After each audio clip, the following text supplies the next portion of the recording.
Hey there, everybody. Welcome to my channel, The Magical Solution. My name is Leilani. We are live here once again on TikTok, on Facebook, on Instagram, on YouTube, all the places, Twitch. And we are here on Monday night, 7 p.m. Eastern Standard Time. What's up, Louisiana? To do our weekly book club. Now, for those of you who are joining me for the very, very first time, hello, my name is Leilani. And I love to offer free information, spiritual information, free spiritual coaching, free spiritual classes wherever I can and whenever I can. And my Monday book club is one of those situations, right? So what we do is we pick a book, a spiritual topic that we all want to learn about. We pick a book within that subject group, and I read it out loud to you guys live. And then, we open the forum up to questions and clarifications and all that good stuff. So right now we are on the third book of the Allan Kardec series entitled The Gospel According to Spiritism. Now, the first book is the Spirits book. The second book is the Mediums book. And then, of course, this book, The Gospel According to Spiritism. We chose this because when on the subject of spiritualism, spiritism, espiritismo, psychic mediumship, within this subject category, you really can't not read the Allan Kardec codices because it's just such a big, influential part of the Spiritist movement. But because Allan Kardec is a scholar, his writing can be very dense. It can be very tough to kind of get through. So I read it for you guys to kind of help clarify some things. I also read it because I myself am neurodivergent, and I understand if people have, dyslexia or other disabilities that may make it difficult for them to sit for any long period of time and read. So that's why I'm here. So let's get to it. We are still on chapter 13. And we are on the subcategory entitled The Widow's Mite. Now, before I get into the topic, does anyone remember, is anyone in the live right now, remember what chapter 13 was about? I'll give you a few minutes to think about it if you remember.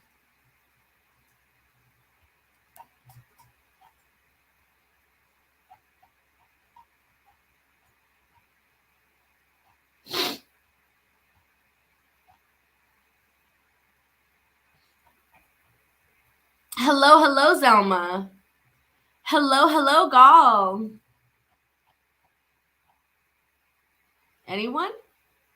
Yes, so on charity, it was the subject of charity, but in particular, we were talking about, at least in this chapter, we were talking about charity that's being done without the expectation of something coming back to you, right? And we're also talking about making moves in secrecy. And I don't mean like, be sneaky about something. It's more about, doing charity and not advertising it as something that you've done, right? So it's about being humble, okay? What's up, occulted traveler? So let's get to it. The Widow's Mite. So we're going to read a small passage from Mark and Luke, and then the spirits are going to interpret this passage. So let's get to it. The passage goes: Jesus was seated opposite the offertory box, watching the way in which people dropped their money into it, and noticing that many of the wealthy were putting in large amounts. A poor widow also came and put in only 2 small coins in the amount of a farthing. Then, having called his disciples, he said to them, "Verily I say to you that this poor widow has given more than what all others have put money into the offertory box. For they have all given of their abundance, whereas she has given of her poverty. Everything she had, and everything that was left for her to live on." So we're going to obviously discuss this passage in terms of what does he mean by that, right? So many people regret not being able to do as much good as they would like because they lack sufficient resources. If they desire wealth, they say it is so that they can put it to good use. Their intention is, of course, praiseworthy, and some may be quite sincere about it. However, it could be, without question, completely disinterested. Might there not be those who, even though desiring to do good to others, would be quite happy to start by doing good to themselves, to give themselves a few more pleasures and to obtain a few of the superfluities they now lack, saving the leftovers to give to the poor? Such ulterior motives, which they perhaps conceal, but which they could find in the depths of their hearts, if they were willing to search there, annul the merit of the intent. For true charity entails thinking of others before thinking of oneself. The sublimity of charity in this case would be to find within their own work, and by using their own strength, intelligence, and talents, the resources they lack to accomplish their generous intentions. That would be the sacrifice most pleasing to the Lord. Unfortunately, the majority dream about the easiest way to become suddenly rich without having to make any sacrifice. They run after chimeras such as hidden treasures, some favorable random chance, an unexpected inheritance, etc. What is to be said of those who hope to find helpers among the spirits to assist them in searches of such nature? Obviously, they neither know nor understand the sacred objective of Spiritism, and even less the mission of the spirits whom God allows to communicate with human beings. In this, they are also punished by deceit. So that was actually a passage taken from the Medium's book to address this biblical passage, right? So, those whose intentions are pure of any personal interest ought to console themselves with their powerlessness to do all the good they would like to do. They should think of the might of the poor who give by depriving themselves, but whose might weighs more on God's scales than the gold of the rich who give without denying themselves of anything. The satisfaction would, of course, be great in being able to alleviate poverty on a large scale. But if it is not allowed, one must accept the fact and limit oneself to doing what is possible. Moreover, is gold the only thing that can dry tears and must remain inactive due to not possessing it? Those who sincerely desire to be useful to their brothers and sisters will find 1,000 opportunities. Let them seek, and they will find them. If not in one way, then in another. For there are none who, enjoying the full use of their faculties, cannot render some sort of service, provide some consolation, mitigate physical or moral suffering, or do something useful. In spite of a lack of money, cannot everybody give a portion of the effort, time, and repose they have available? This too is the abole of the poor, the widow's mite. So again, I want to just kind of rephrase this a little bit. He is not saying that you being rich means that your contributions to charity are meaningless. He's not saying that. If anything, your contribution to charity should be in proportion to the riches that you have. So if you are an Elon Musk who can literally give $1 million to every person on the planet and still be billions of dollars rich, then that's frowned upon, right? That's looked at as like, well, that's not even hurting you. That's not even close to like making you uncomfortable. We're not going to turn it away, of course, but like, come on, bro. Whereas in God's eyes, he sees that beggar woman or those who do not have much finding themselves in positions constantly of taking care of their neighbor and providing for others who have even less than them, and do so willingly, even if the bread that they feed another might be the piece of bread that they're taking from their own mouth, right? It's almost time for a Misa Pupu. I do it the last Friday of every month. And if you join my website and a couple of my Facebook groups, you will see those invites. So now let's get on to the next subject. This one is called Invite the Poor and the Lame, Give Without Expecting Recompense. So the passage we're going to read right now is from Luke 14, chapter 12 through 15. He also said to the one who had invited him, "Whenever you give a dinner or a supper, do not invite your friends, your brothers, your relatives, or wealthy neighbors, so that they will invite you in their turn and thus repay what they received from you. But whenever you give a banquet, invite the poor, the lame, the deformed, and the blind, and you will be happy because they have no means of repaying you, for you will be rewarded at the resurrection of the righteous." Having heard these words, one of those who were at the table said to him, "Happy is he who eats bread in the kingdom of God." Boom. So that's the passage, right? So according to Spiritism, this is what they're going to say about this. So whenever you give a banquet, right, Jesus says, do not invite your friends, but the poor and lame instead. So these words are absurd if taken literally, but are sublime if one searches for the spirit in them. Jesus could not have meant to say, instead of friends, one must bring his or her table beggars off the street. But his language was nearly always figurative. And for people incapable of grasping the delicate nuances of thought, he used powerful imagery, producing the effects of blaring colors. The foundation of his thought is revealed in these words: "You will be blessed because they have no means of repaying you." In which he means that one should not do good with recompense in mind, but for the sole pleasure of doing it.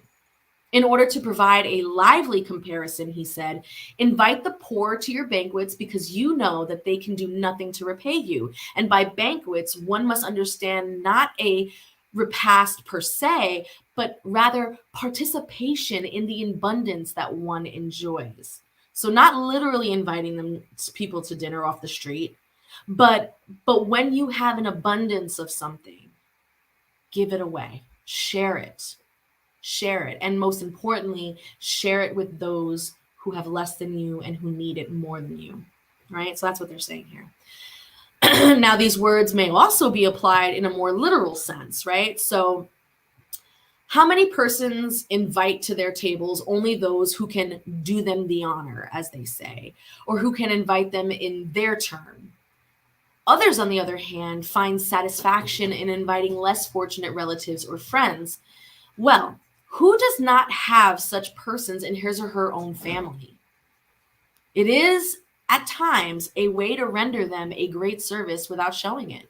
Without going out to bring in the blind and the lame, they practice Jesus' maxim if they do it out of benevolence and without ostentation, and if they know how to disguise the benefit with sincere cordiality. So what he's talking about here is not only to be humble when you are giving of your abundance, but to do so in a way that still gives dignity to the person that you're giving it to, right? So, you don't want to invite your cousin who is struggling really hard to a dinner, but then the entire time at dinner you're saying how good you are for doing this for them, and how that they really needed it, and that you're so glad to be able to help, and blah blah blah, because that is reducing the dignity in this exchange, right? And so they're asking you that if you're going to do this, do it humbly and do it while preserving the dignity of those who are partaking. So now we're in the last part of chapter 13, which is what we call the spirits teachings, right? And so this is when the spirits themselves sort of get the platform, if you will, or the opportunity, if you will, to speak on these subjects from their own words. And some of them, again, very Christian sounding, very religious sounding, because a lot of the spirits that are referred to in these books are usually saints or religious people from the past, etc. Okay? So the first subject that the spirits want to tackle is material charity and moral charity.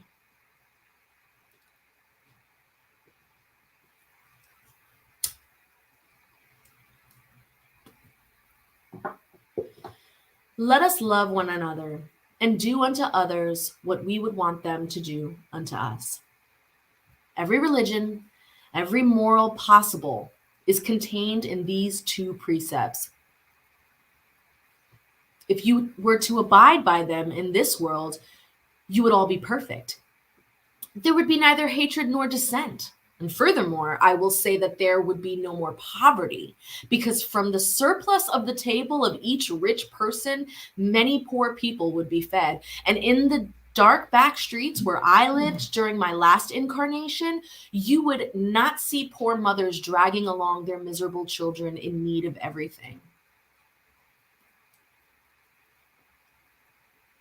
You who are rich, think about this a bit. Help unfortunates as much as you can. Give so that one day God will repay the good you have done. And when you leave your earthly envelope, you will find a cordage of thankful spirits who will receive you at the threshold of a more blessed world. If only you could know the joy I experienced in meeting on the other side those whom I was able to help during my last life. Therefore, love your neighbor. Love him or her as you love yourself, because you know if that unfortunate fellow you are rejecting and keeping away is perhaps a brother, a father, or a friend, and then what despair you will feel upon recognizing him in the world of spirits. I want you to understand well what moral charity entails. The type that everyone can exhibit and which costs nothing materially, but which is nonetheless very difficult to put into practice. Moral charity consists in mutual tolerance, and it is what you practice the least on the low order world where you are incarnate for now. Believe me, there is great merit in knowing how to keep quiet and let a more ignorant person speak. This is yet another kind of charity. Listen to that, okay? Knowing how to turn a deaf ear when a mocking word escapes the mouth of unaccustomed to scorn, not paying any attention to the smirk of disdain that greets your entry amongst persons who often wrongly think they are above you. Whereas in the spirit life, the only true life, they are sometimes far from it. This is a meritorious act, not of humility, but of charity, because not paying attention to someone else's wrongs portrays moral charity. So you guys, while you guys are talking shit about cancel culture, they are practicing a form of moral charity, right? This is what it means. It means when you see a bully or a bully is encountering you, or you have someone who is mocking your spirit, or if you have a family member who is constantly putting down your business adventures and just filling your life with negativity, whatever the case may be, they are saying here that it's actually a form of charity to just kind of let them talk their shit. Let them talk their shit, whatever. Let them rant, let them talk, let them do whatever. You just keep doing you. And what this does is it's part of being humble, but it also is part of charity in the sense that these words will eventually be weighed upon their heart. Everything you say, everything you do, everything is weighed upon you. You know what I mean? It's either going to evolve you or it's going to keep you the same. It's not, there's nothing profound about it. And so when you see people engaging in this kind of behavior, what you're seeing are people who are going to stay the same. And while you keep progressing forward, every time you meet them in a next life, you know, you will see where it all is, right? So just don't sweat it. Now, this sort of charity, however, must not hinder the other kind, Remember, especially not to neglect your neighbor. Remember all that I have already told you. You must always remember that the poor person whom you reject perhaps houses a spirit who used to be dear to you and who, for the time being, is in a position beneath yours. And I myself met again one of the poor of your earth, whom I had fortunately been able to help a few times, and from whom I must now in turn ask for help. Remember that Jesus said that we are all brothers and sisters, and always think about that before rejecting the leper or the beggar. Goodbye. Think of those who suffer and pray for them. And this was said by the spirit Sister Rosalie in Paris in 1860. This next spirit is going to be the protector spirit from Lyons in 1860. And they say, where is it? Where's my stuff? Oh my God. And they say, no, I'm good. Thank you. My friends have heard many of you say to yourselves, how can I practice charity? There are times when I don't receive enough myself. Charity, my friends, may be practiced in many ways. You can practice charity in thought, word, and deed. In thought, by praying for the forsaken poor who have died without having even seen the light. A prayer from the heart will console them. In words, by providing your everyday companions some good counsels. By saying to people embittered because of desperation and deprivation, and whose blasphemy the name of the Most High. I was once as you are. I suffered and was unhappy, but I believed in Spiritism. As you can see, I am happy now. To the elderly who say to you, it's useless, I'm at the end of my journey, I will die as I have lived, you can say, God holds out the same justice for all of us. Remember the workers of the last hour. And to the children who are already corrupted by the company that they keep, and who wander along life's pathways ready to yield to evil temptations, say to them, God is watching you, my dear children. Do not be afraid to repeat these gentle words to them often. They will end up germinating in their young minds, and instead of little thugs, you will have made respectable men and women of them. Please remember who is writing this and when they are writing this. I know the word thug was super cringy. Let's move on. This is also a form of charity. Many among you say, nonsense. There is so many of us on the earth that God cannot possibly see all of us. Listen well. Listen well, my friends. When you are on the top of the mountain, don't you see the billions of grains of sand covering the mountain? Well then, God sees you in the same way. He allows you your free will just as you let those grains of sand move about at the whim of the wind that scatters them, except that God, in his infinite mercy, has placed at the bottom of your heart a watchful centennial called consciousness. Listen to it. It will offer you only good counsel. Sometimes you deaden it by opposing it with the spirit of wrongdoing, and then it falls silent. Nonetheless, you can be sure that your poor, forsaken conscience will make itself heard as soon as you allow it to perceive the shadow of remorse. Listen to your conscience, question it, and you will often find yourselves comforted by its counsels. My friends, a general furnishes a new banner for each new regiment. I offer you this maxim of Christ. Love one another. Practice this maxim, gather around its standard, and you will receive happiness and consolation. Okay.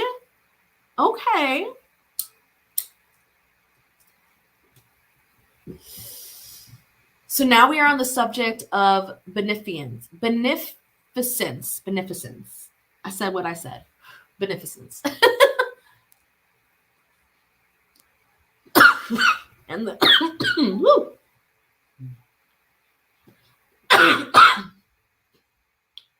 on, I lost my spot here.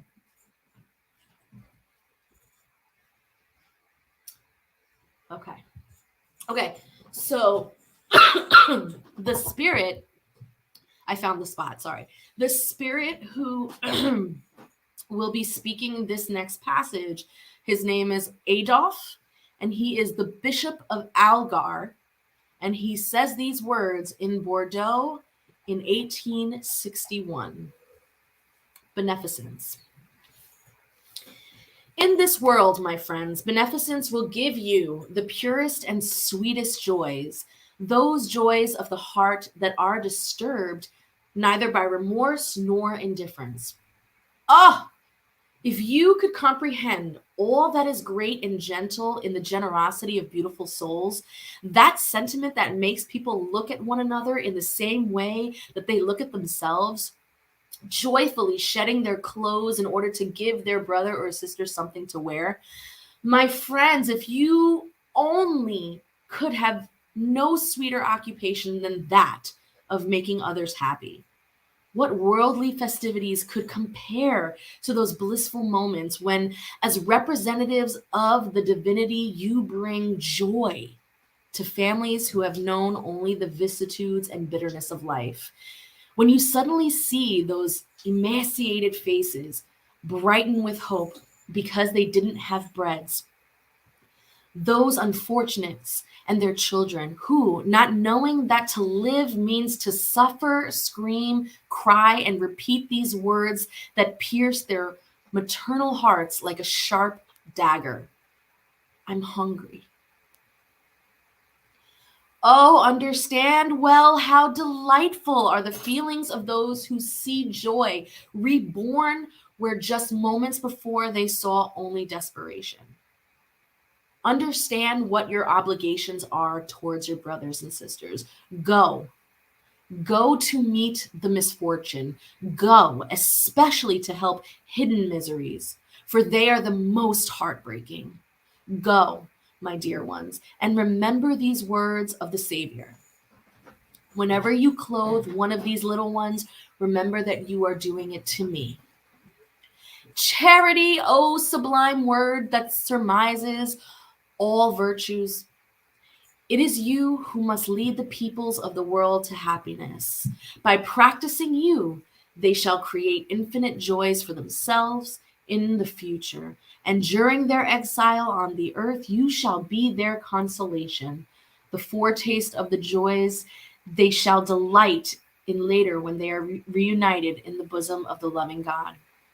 It is you, O divine virtue, who provided me with the only moments of happiness that I enjoyed on the earth. May my incarnate brothers and sisters believe the voice of the friend who is speaking to them and tells them, it is in charity that you must seek the peace of the heart, the contentment of the soul, and the remedy for the afflictions of life. Oh, whenever you are at a point of accusing God, cast an eye beneath you. Behold how many miseries need relief, how many poor children have no families, how many old people do not have one friendly hand to help them and to close their eyes when death reclaims them. How much good there is to do. Oh, do not complain. On the contrary, thank God and lavish handfuls of your sympathy, your love, and your money on all those who, disheartened of the things of the world, languish in suffering and loneliness. Then you shall reap in this world the sweetest of joys, and later, only God knows. Okay, so that's a big one. And I really kind of want to, Jermaine, thanks, I know. I really want to sort of kind of pause here for a moment because this is sort of, I kind of want to go back a couple of chapters when we were talking about charity, and they were saying that, you know, charity or reaching out to the hidden miseries, right? And he referenced it again in this particular passage, the hidden miseries.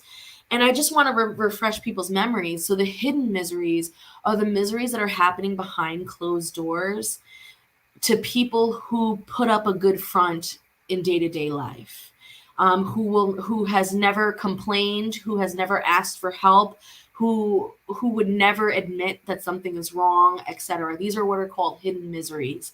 And these are people whom may not ask for help, but when they receive it, really are truly grateful and thankful for it. So that's what he's referring to, okay?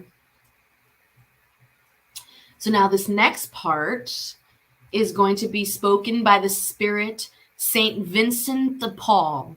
And he says these words in Paris in 1858. Be good and charitable. That is the key to heaven you hold in your hands. All the bliss of eternity is contained in this maxim: love one another. The soul cannot lift itself to higher spiritual realms except by devotion to one's neighbor. It does not find happiness and consolation except in charitable impulses. Be good. Uphold your brothers and sisters and root out the horrible scourge called selfishness. In fulfilling this duty, you will open to yourself the way to eternal happiness.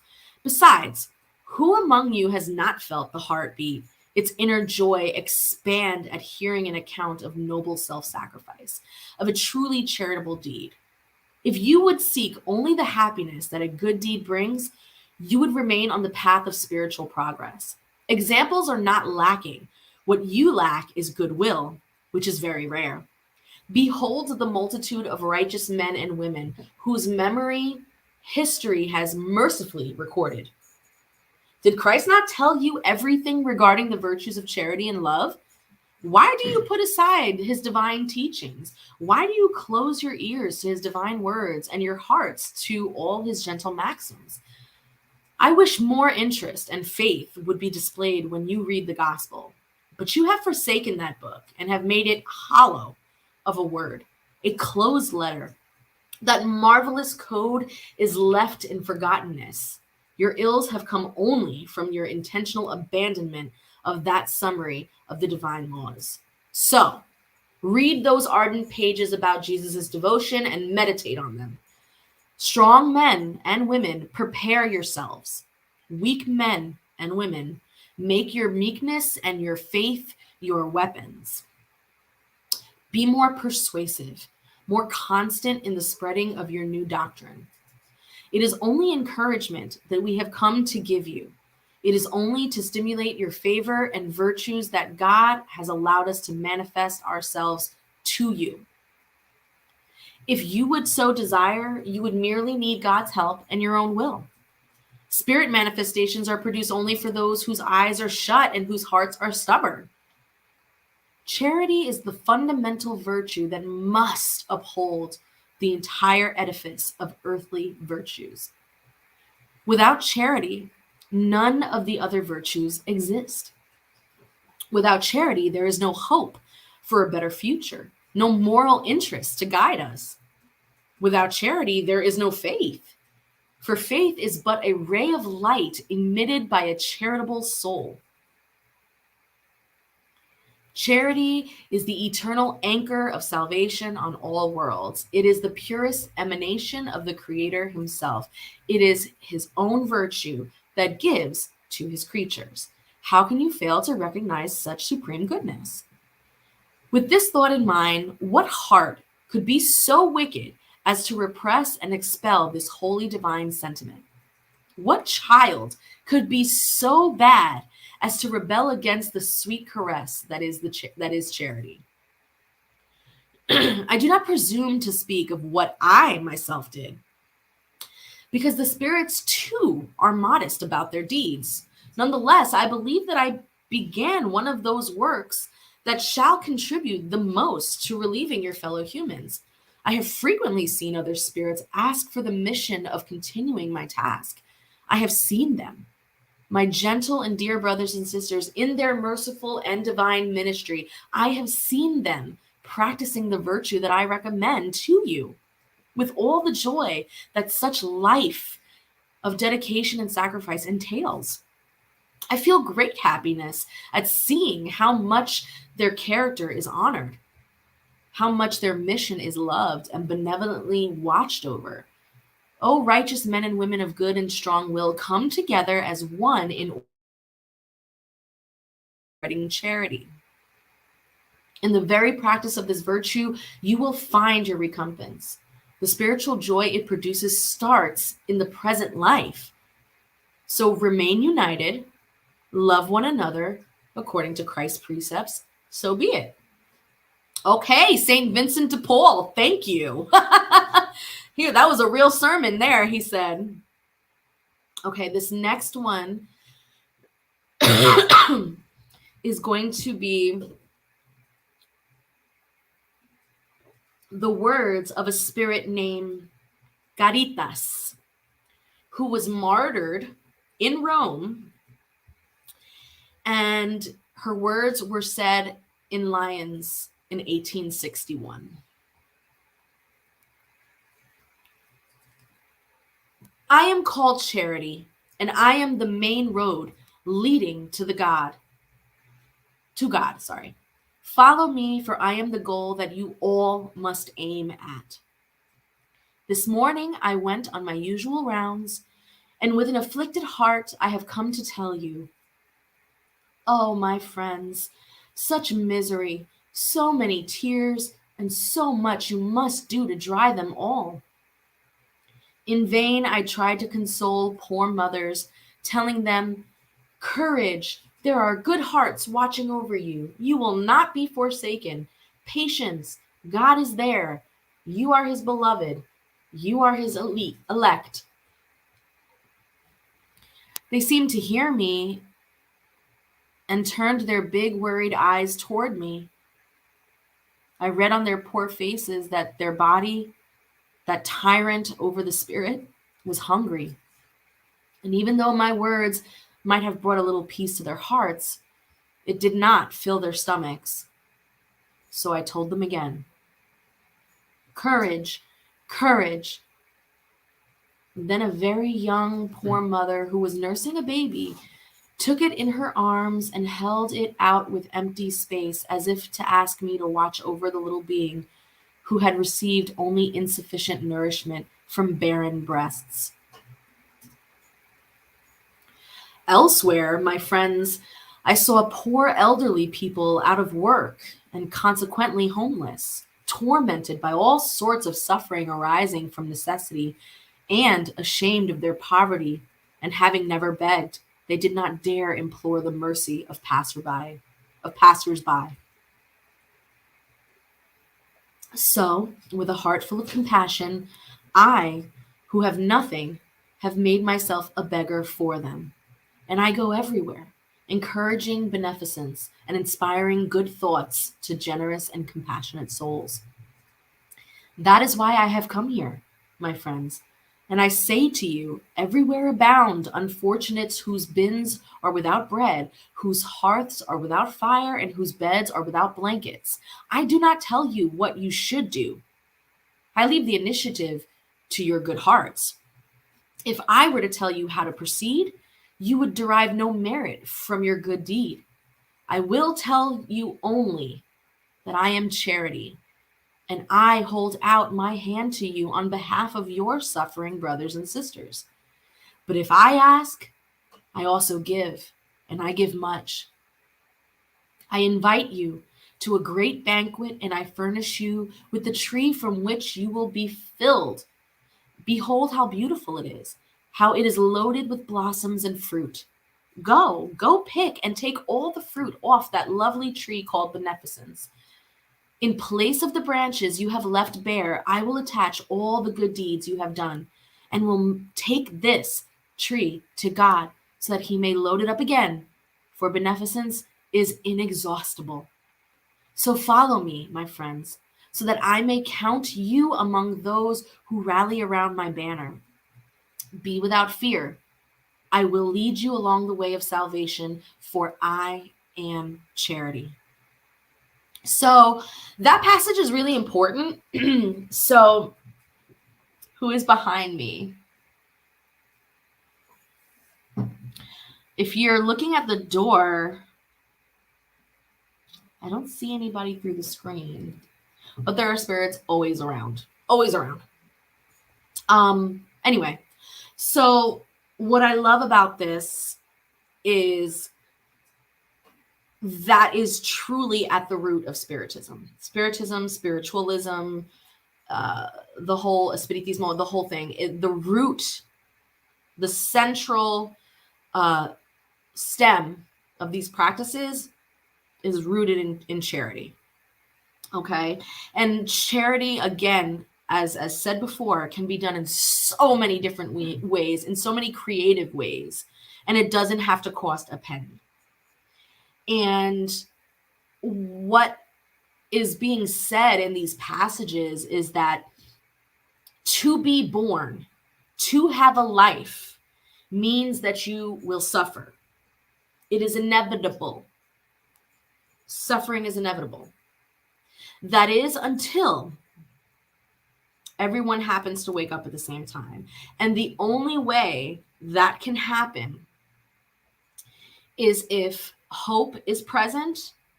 And the only way in which hope is present is if charity is present.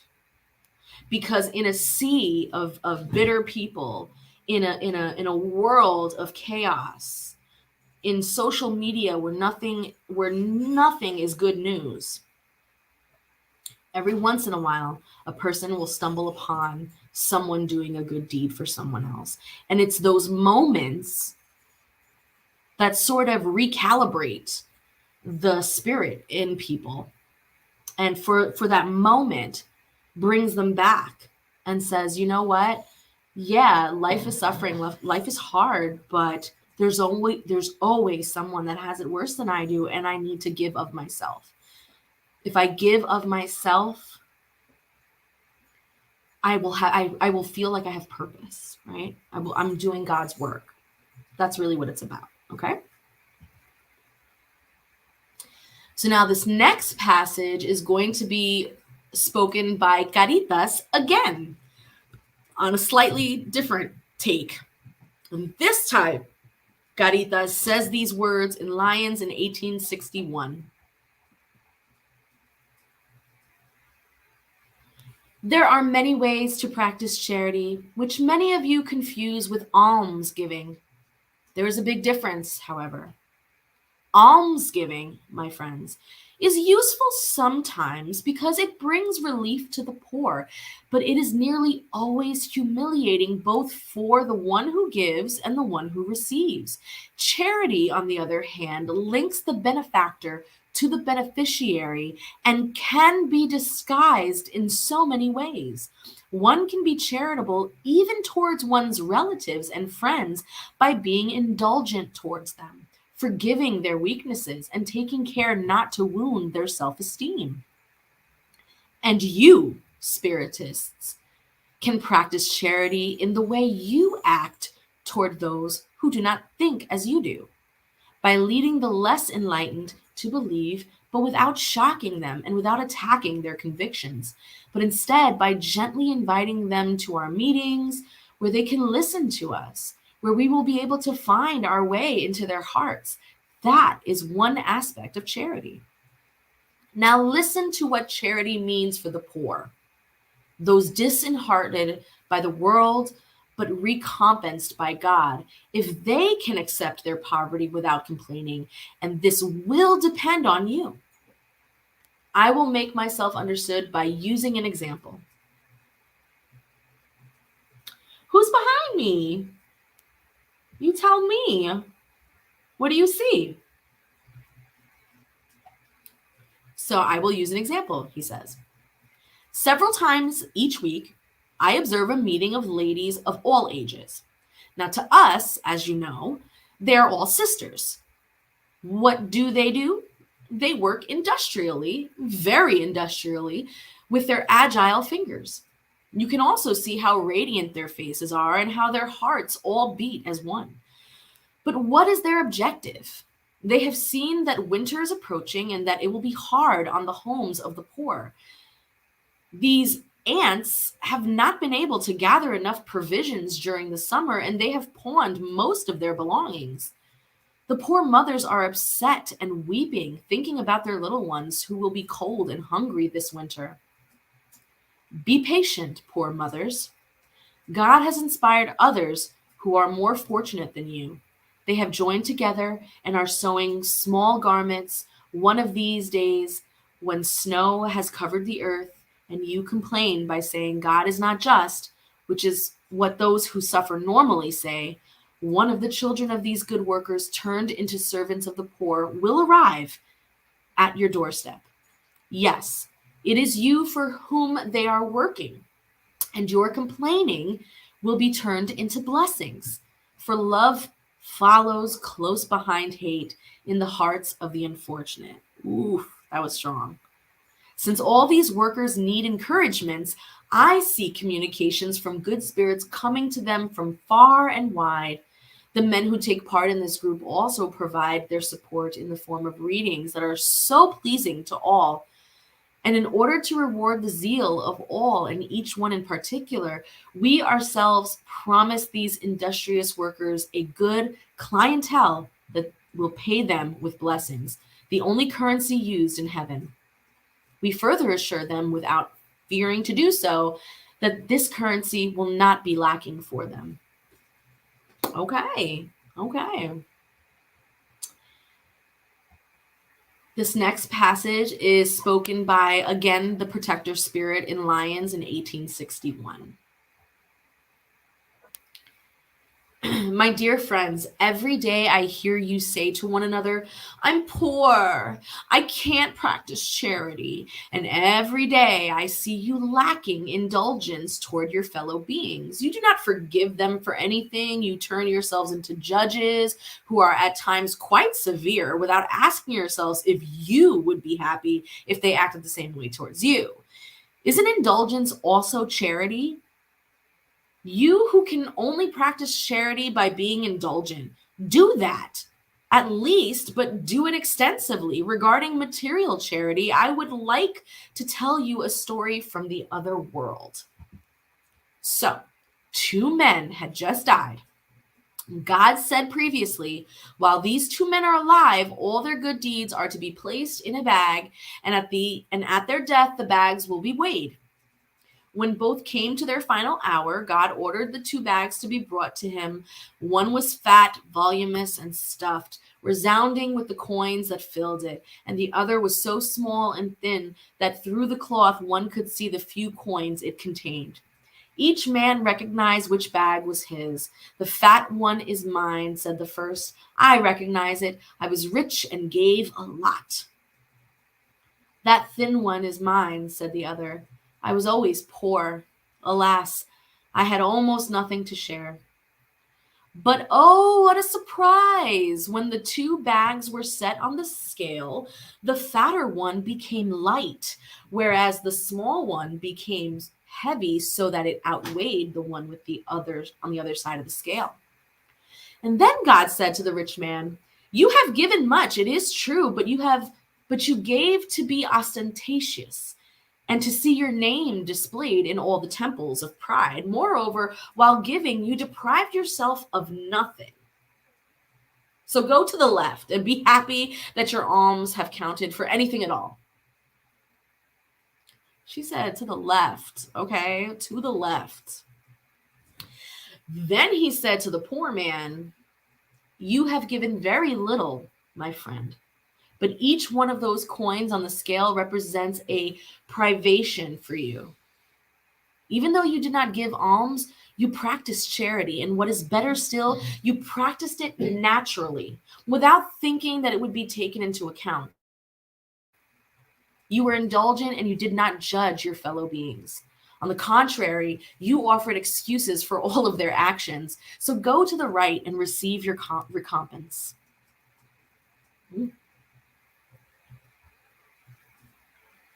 This next passage, we're still on charity, and it's the last passage on the subject of beneficence and charity, is going to be said by the spirit Jean in Bordeaux in 1861. And then we will stop and take questions.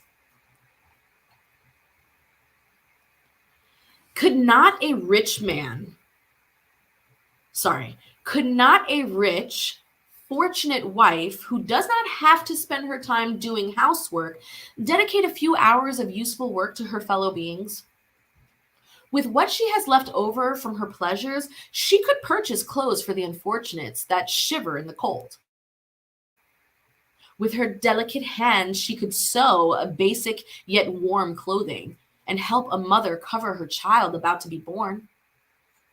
If her own child has to do with a little less lace, the child of the poor will be a little warmer. To work for the poor is to work in the Lord's vineyard. And you, poor laborer, who have nothing superfluous, but who, full of love toward your brothers and sisters, also want to give a little of what you have. Give a few hours of your workday, your time, which is your only treasure, really. Make some of those fancy handicrafts that tempt the wealthy. Sell these products of your evening time, and you too will be able to provide your brothers and sisters your share of aid.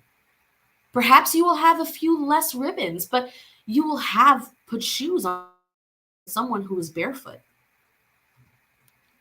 And you, woman devoted to God, you too work in his service. May your delicate and lavish creations not be solely for decorating your chapels or for calling attention to your skill and your patience. Work, my daughters, and let the compensation of your undertakings be consecrated to helping your brothers and sisters in God. The poor are his beloved children, and to work for them is to glorify him. So be unto them the providence that says, God gives nourishment to the birds of the sky. May the gold and the silver threads that are woven by your hands be transformed into the clothing and food for those who do not have them. Do these things and your work will be blessed. All of you who can produce something, give. Give of your talents, give of your inspirations, give of your hearts, which God will bless. Poets and authors, you who are read solely by the upper crust of society, go ahead and fill up their leisure time, but let the profit of some of your works be consecrated to relief of the poor. Painters, sculptors, and artists of all genres, may your intelligence also come to aid your brothers and sisters, and you will have less glory, and through your help there will be less suffering. All of you can give, whatever it may be your social status. You have something you can share. Whatever God may have given you, you owe part of it to those who lack what is necessary. For if you were in their stead, you would be very happy if someone else were to share it with you. Your earthly treasures will be a little less, but your heavenly treasures will be more abundant. There you will reap 100-fold what you have sown in the good deeds on the earth. Okay, so we are going to pause it there, right? Chapter 13 is still going, y'all. So the next subcategory that we're going to talk about, or the spirits are going to talk about, is the category of compassion. Okay, so up to this point, we've read a lot. We've talked about turning the other cheek. We've talked about charity. We've talked about a lot. But I think what's really important to, make clear is, and I say this in almost all the videos, but what I love about this particular practice, and again, this is a philosophy that you can adopt while still practicing a main religion. Totally cool. But what's so cool about this philosophy is that your rewards, quote unquote, your purification in spirit is not something that you get in the afterlife. Like, it's not something that you have to die for. It's not something that you have to wait for in the next realm. Although there are pieces of it, because the good just keeps coming, but there are pieces of it once we pass. But the real fruit of what this is all about. And the real evolution and elevation and purity and perfection of spirit is happening right now, with every word, with every action, with everything that you breathe and think and feel and do. And because of that, not only are you elevating your spirit, but the core of this practice, the core of this philosophy is that we're all in this together. We are experiencing this together. And so therefore it makes this philosophy very communal in nature. So yes, you can be a solitary philosophical thinker of spiritism and spiritualism and all that stuff, but the real meat of it is a very communal thing. It's a very communal thing. Getting wisdom from the spirits themselves, and that wisdom being of charity and good deeds and turning the other cheek and understanding, like all the things that you've heard all throughout history, all the various golden rules that you can find in all the different religions can be pretty much summed up. And when you bring it down to the core, it's about relationships. It's about relationships. It's a governance of the interaction of spirits on the earthly realm. So, what do your interactions look like? And when you pass, what will your legacy be? Right? So these are things that we think about, not for our own vanity, but for the purpose of continuing, right? There's a big belief in reincarnation. There's a big belief in ancestral veneration. All of that is part of these practices as well, because there's this idea of coming back and sort of picking up where we left off, kind of vibe, Anyway, how is everyone feeling? Any questions? Oh my God, I see Ryan here. What's up, baby? How you been? It's been a while. You gotta come get a reading from me. I hope you're doing well. I really do. I hope you're doing well. Oh, man.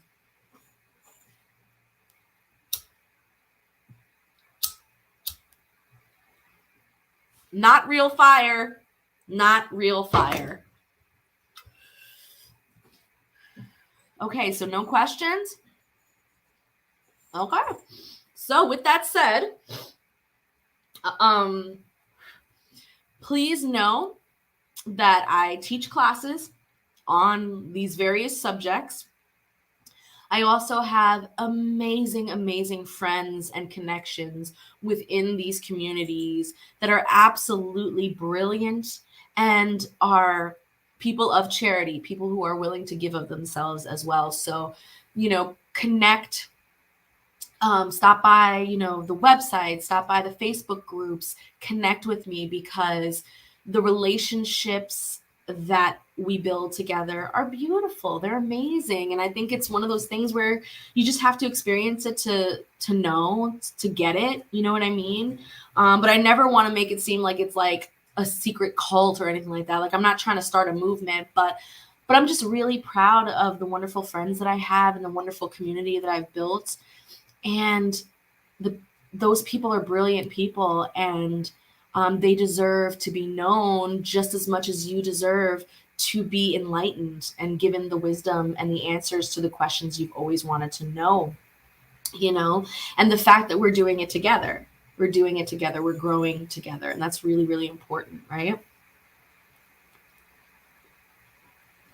Everything is crystal clear, Zelma. Good, babes. Good. Time is a treasure. Time is all we have. Time is all we have. And if you don't know how to manage your time, if you are not giving purpose to your time, it's a waste. You know what I mean? Like, that sucks. And trust me, I'm guilty of it. I'm guilty of it too. Very good. Okay, guys. Make sure you share this. Tell people how to find me. I am once again Leilani of The Magical Solution. This is my YouTube channel, my Facebook channel, my Twitch, my Instagram, my TikTok. This is how we grow. So just comment, like, share, subscribe, do all the things. If any of you have received services from me or, enjoy anything that I might offer, please leave me a review on Google. That's the best way to help me, get seen. So I can reach more people, obviously, because that's the goal. Yeah. Thank you guys so much for stopping by. I really, really appreciate you all. Have a blessed Monday night and a blessed rest of the week. And I will see you next Sunday. We have a wonderful guest coming on to This Is How We Grow podcast.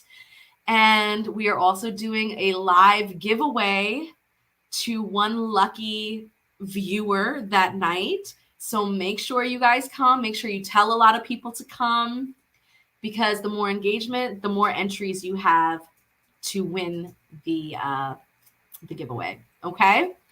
So have a good one, guys. Much love.